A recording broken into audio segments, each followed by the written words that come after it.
Adesso un antropologo, proprio un antropologo, un sociologo vero e proprio, questo riesce a sminuzzare, proprio a dragare il campo delle più piccole sfumature della sicilianità.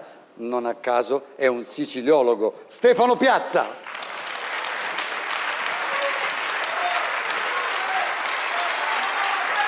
Grazie, non esagerate che poi si capisce che siete tutti parenti miei. Volevo fare subito una domanda: quanti di voi si sentono allafannati per alzata di mano? Per chi non lo sapesse, allafannato significa ingordo, vorace, 1, 2, 3, 4, 5, 6, 7, Mauro solo 7 arancine. Stavamo... Volessi sapere.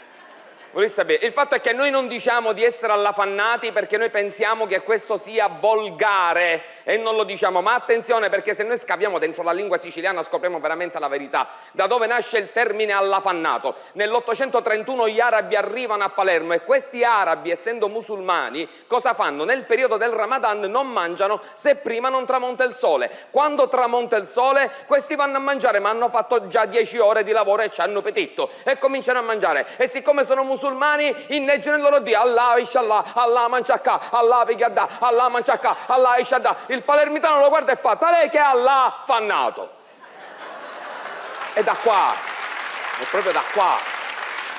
Oh, quando è che tu incontri un allafannato e capisci veramente che attorno a te ci sono solo allafannati?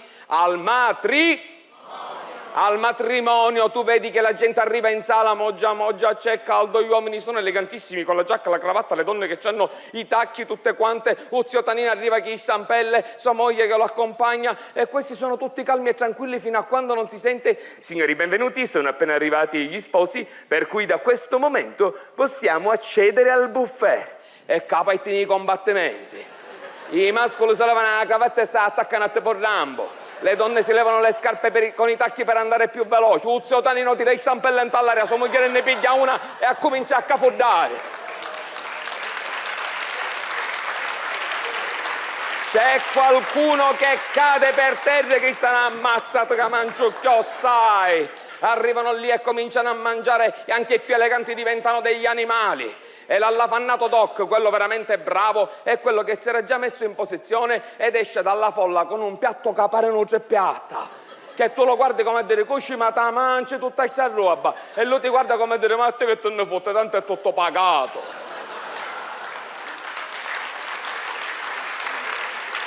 L'allafannato ha la teoria del tutto pagato perché pensa: un ci feci 300 euro in regalo, me le scottere tutto, me mangiare 300 euro in roba, chissà mio ma va a matare più. Lui pensa ai soldi che ha speso per i vestiti, perché l'allafannato, in virtù del matrimonio, compra gli abiti 2 misure più grandi. Arriva in chiesa che i cavi si cercano, ne esce dalla sala, minchia, ma vanno strette, ma come mai? Oh, è talmente vera questa cosa che noi, se chiedi a qualcuno: come è andato il matrimonio di tua cugina, lui non direbbe mai: beh, effettivamente la chiesa è elegantissima, la sposa è molto bella. No, una sola frase: onestamente si è mangiato benissimo. Tutto il resto non ce ne fotte niente. E l'allafannato non va via fino a quando non c'è la parte finale, la confettata. La confettata è un evento nell'evento, un banchetto nel banchetto, perché prima c'erano 4 confettini che tu via, ora no, ci sono tutti i gusti di confetti, i confetti ai fichi, alle mandorle, al cioccolato, alla nocciola, ricotte e pere. A noi mancano soltanto i gusti paisa chi tendurum e paisa chi vongole, e poi abbiamo tutti i gusti di confetti.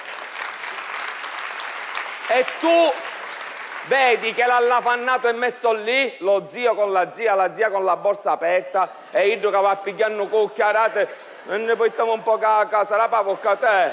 È peccato, chi fa s'annaghettare, chi sa le mandorle, te, là. L'altra volta mia zia Concetta al matrimonio ha mangiato tanti di quei confetti che a fine serata gli sposi la davano per bomboniera.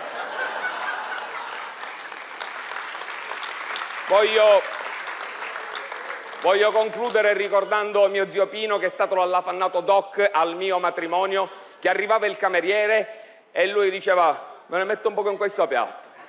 Non si sente, me lo mette da parte per il cane. Tutte cose da parte per il cane, il primo, il secondo, il dolce, il contorno, la frutta, tutte cose da parte per il cane. Ma se tu a casa sei solo, Cioè, appunto, un sogno solo come un cane.